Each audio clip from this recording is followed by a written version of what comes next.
No século XVII, o inglês Isaac Newton, que era físico, astrônomo e matemático e um religioso estudioso, disse que todos os corpos do universo se atraem mutuamente, e chamou essa atração de gravidade, mas em meados do século XX, o alemão Albert Einstein, que foi físico e matemático, disse que na verdade a gravidade não é uma força invisível, mas sim o efeito da curvatura do espaço-tempo causada pela presença de massa e energia. Mas na verdade, é que nem Newton e nem Einstein estavam certos. É verdade que, como Einstein dizia, Newton estava errado em pensar que a gravidade é uma força invisível de atração mútua, mas Einstein também estava errado em dizer que a gravidade é uma deformação no espaço-tempo. E o mais legal de afirmar isso é que é muito simples provar que ambos estavam errados. Um dos vários exemplos que existem para provar que a gravidade não é uma deformação no espaço-tempo é imaginar um foguete no espaço razoavelmente próximo à Terra. E então, basta traçar algumas linhas para representar a possível curvatura do espaço, caso ele seja curvado. Após ser curvado, o espaço move de lugar o foguete e o deixa mais próximo da Terra. Isso é o que diz a relatividade geral de Einstein. Mas perceba, é exatamente aqui o grande erro do entendimento do que é a gravidade nos dias de hoje. Está correto que uma curvatura no espaço realmente move de lugar um objeto do ponto A para o ponto B. Mas essa curvatura não é constante, ou seja, uma vez curvado o espaço permanece curvado. E se ele permanece curvado, não faz sentido o objeto permanecer constantemente preso em um ponto em que o espaço está deformado, uma vez que o objeto apenas mudou do ponto A para o ponto B. Uma forma simplificada de evidenciar uma inconsistência fundamental na teoria da relatividade geral, TRG, consiste em imaginar o planeta Terra na ausência de gravidade. Nesse cenário hipotético, um indivíduo situado em sua superfície permaneceria em estado de levitação, ou seja, em repouso relativo ao planeta, sem qualquer força que o compelisse a permanecer no solo. Suponha agora que, por um motivo não relevante à presente discussão, o espaço-tempo se curvasse uma única vez em direção ao centro da Terra. Como consequência, o ponto do espaço no qual o indivíduo se encontrava seria deslocado mais próximo do planeta. Por estar vinculado a esse ponto, o indivíduo também seria trasladado para uma posição inferior, mais próxima da superfície. Entretanto, após essa única curvatura, o espaço-tempo permaneceria estático em seu novo estado geométrico. Dessa forma, nada impediria que o indivíduo, em ausência de forças adicionais, retornasse espontaneamente ao ponto anterior de levitação. Em outras palavras, uma única deformação do espaço-tempo seria suficiente apenas para produzir um deslocamento pontual do corpo, mas não justificaria sua permanência contínua sobre a superfície terrestre. Para que o indivíduo permanecesse indefinidamente aderido à Terra, isto é, de pé e estável no solo, seria necessário que o espaço-tempo se curvasse de forma constante e repetitiva, de modo que, a cada instante, o ponto espacial ocupado pelo corpo fosse continuamente reconfigurado em direção ao centro do planeta. Assim, a sustentação contínua do corpo contra a tendência de flutuação só seria possível se houvesse um mecanismo de curvatura dinâmica e incessante do espaço-tempo. Desse raciocínio, decorre a seguinte implicação: o simples fato de um objeto cotidiano, como uma lata de alumínio apoiada sobre uma mesa, permanecer em repouso sem iniciar um processo de levitação espontânea, constitui uma evidência empírica contrária à formulação tradicional da relatividade geral. Isso porque, sob a ótica da TRG, a curvatura do espaço-tempo poderia explicar, no máximo, um deslocamento inicial, mas não geraria, por si só, o movimento contínuo de queda ou a manutenção estática de corpos sobre a superfície terrestre. E mesmo que a curvatura do espaço afetasse o tempo, ainda assim não impediria que objetos ficassem permanentemente presos à superfície da Terra. É fundamental ressaltar que as possíveis limitações no entendimento do fenômeno gravitacional, tal como descrito pela teoria da relatividade geral, não implicam em inconsistências nos cálculos derivados dessa formulação. As soluções matemáticas do modelo relativístico demonstram elevado grau de precisão e encontram ampla confirmação empírica em observações astronômicas e em experimentos laboratoriais. Em outras palavras, a estrutura matemática do formalismo relativístico é internamente consistente e compatível com os dados observacionais disponíveis. O que se coloca em debate é a interpretação ontológica do que tais cálculos efetivamente representam na realidade física. Assim, a divergência não reside nos resultados quantitativos, mas na compreensão conceitual acerca do significado físico atribuído às soluções matemáticas. Formulação científica do problema. A teoria da relatividade geral, TRG, embora extremamente bem-sucedida em descrever a gravitação em regimes macroscópicos e cosmológicos, apresenta inconsistências fundamentais quando confrontada com regimes de altas energias e escalas quânticas. Tal limitação sugere a necessidade de uma formulação mais abrangente que explique a natureza intrínseca da gravidade em sua gênese física, tanto em sistemas de grandes massas quanto no âmbito de partículas subatômicas.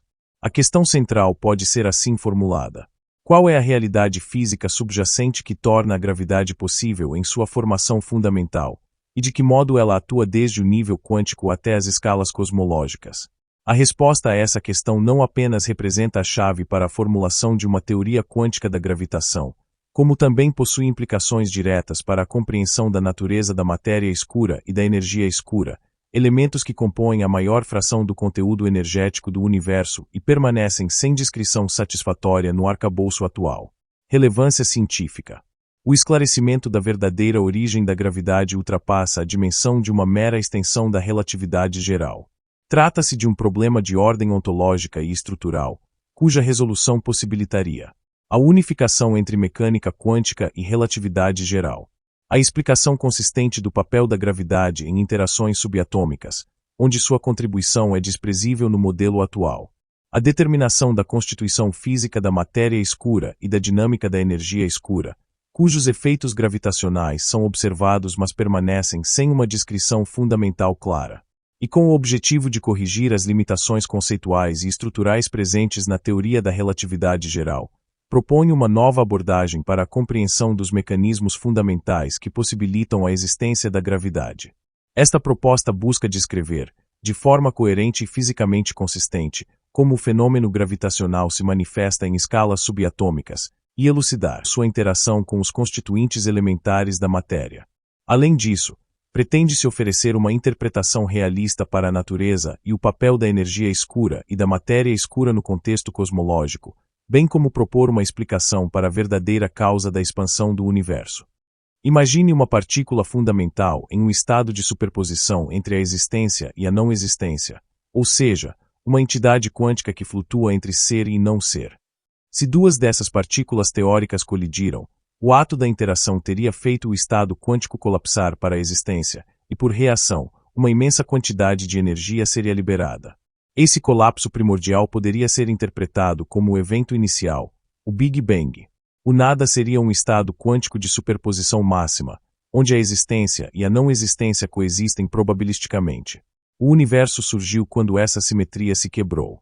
As leis fundamentais, gravidade, forças fundamentais, tempo e espaço, seriam produtos emergentes da estabilização dessa primeira interação. Após o colapso, teria surgido uma partícula básica do espaço, uma espécie de quantum do espaço e do tempo, responsável por preencher e definir a estrutura do universo. Essa partícula seria a mais abundante de todas, e que hoje chamamos de espaço. Em outras palavras, o espaço não é o vazio, é uma substância quântica composta por essas partículas. A gravidade não é resultado da curvatura do espaço-tempo, mas sim de um fenômeno emergente associado ao comportamento de um tipo fundamental de partícula, denominada partícula S. Essas partículas, além de contribuírem para a estruturação e coerência do universo em larga escala, seriam o principal agente responsável pela manifestação do campo gravitacional. Diferentemente das partículas conhecidas, as partículas S são entidades subatômicas de dimensão extremamente reduzida, desprovidas de massa e dotadas de uma propriedade de transdimensionalidade, isto é, a capacidade de transitar espontaneamente entre a terceira e a quarta dimensão do espaço-tempo. O modelo proposto postula que o fluxo contínuo e natural das partículas S entre essas dimensões gera um gradiente energético responsável pelo surgimento do que é percebido como gravidade. Essa transição, contudo, ocorre exclusivamente através de regiões ocupadas por partículas com massa, as quais funcionam como pontes ou condutos dimensionais.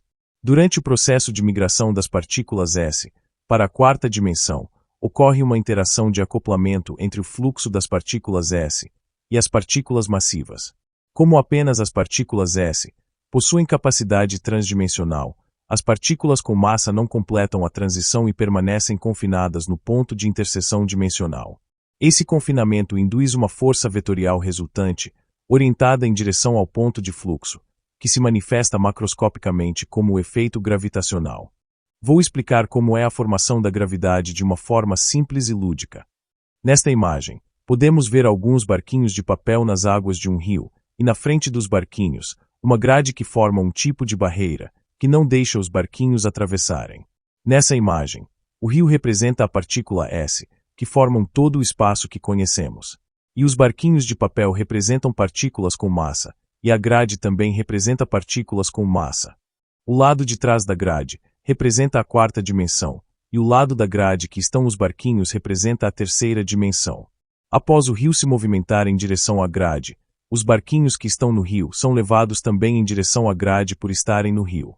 Mas somente o rio que representa a partícula S consegue atravessar a grade, e os barquinhos de papel ficam presos na grade por não serem pequenos o suficiente para atravessarem a grade. É possível notar nesta imagem que o movimento do rio em direção à grade causa um acúmulo de barquinhos na grade, e é exatamente assim que nasce a gravidade. O movimento de partículas S, em direção à quarta dimensão através de partículas com massa, causa um acúmulo de partículas no ponto de transição de dimensão.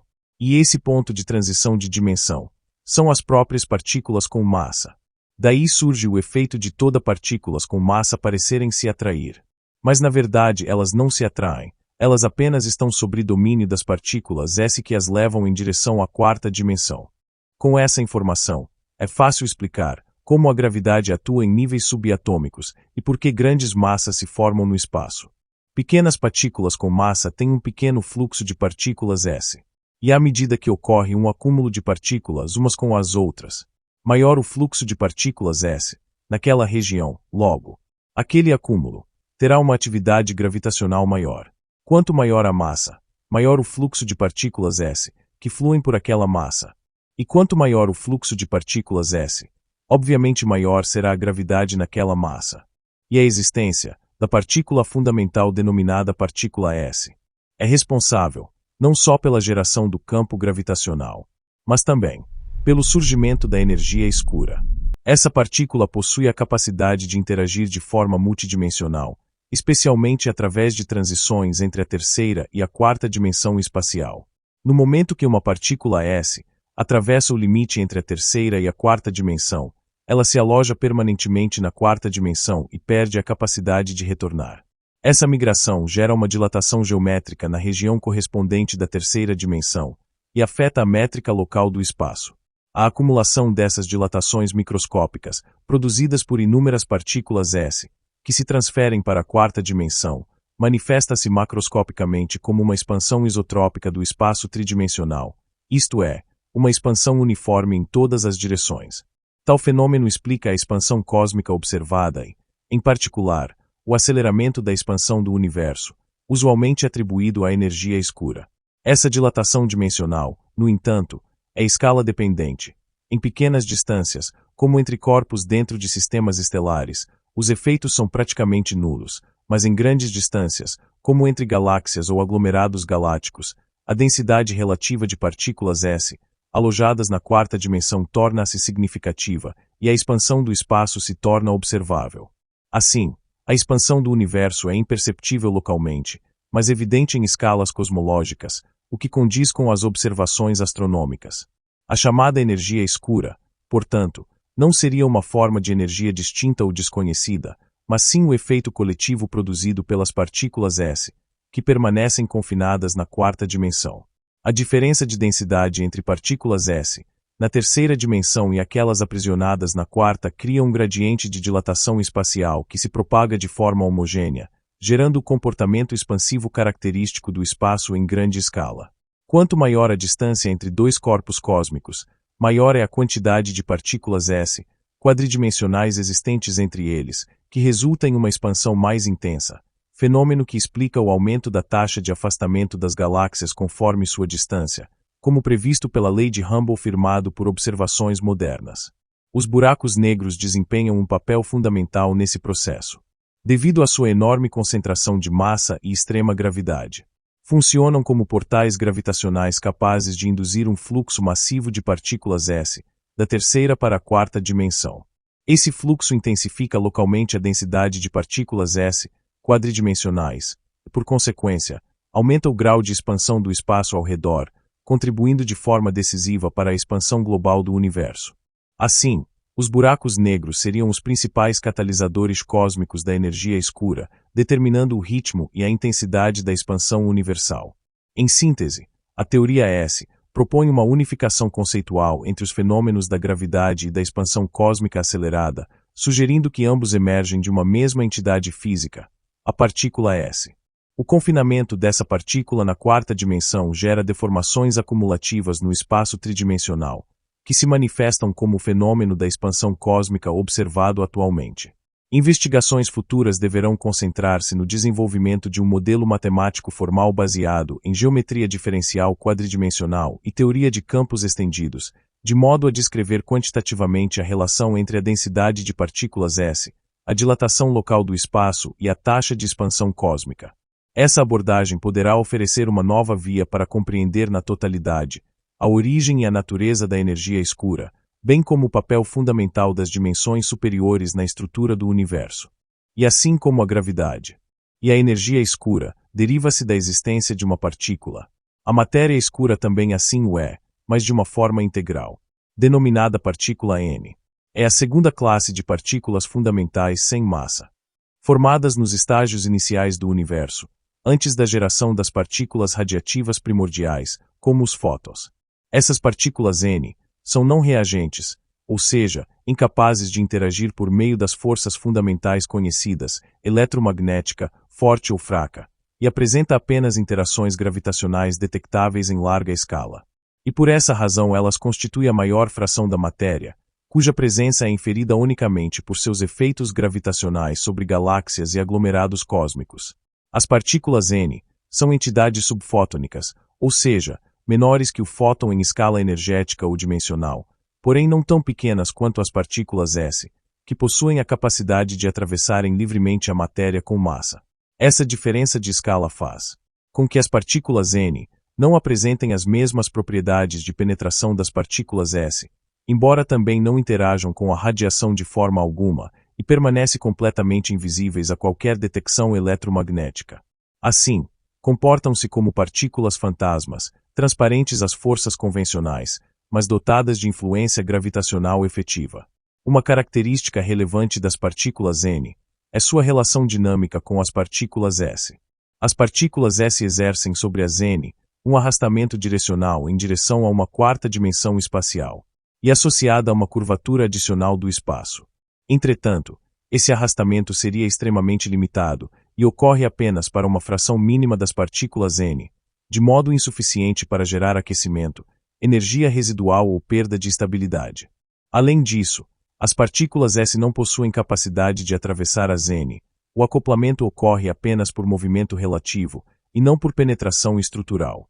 Esse comportamento explica por que as partículas N mantêm-se frias e estáveis mesmo sob influência dimensional de partículas S.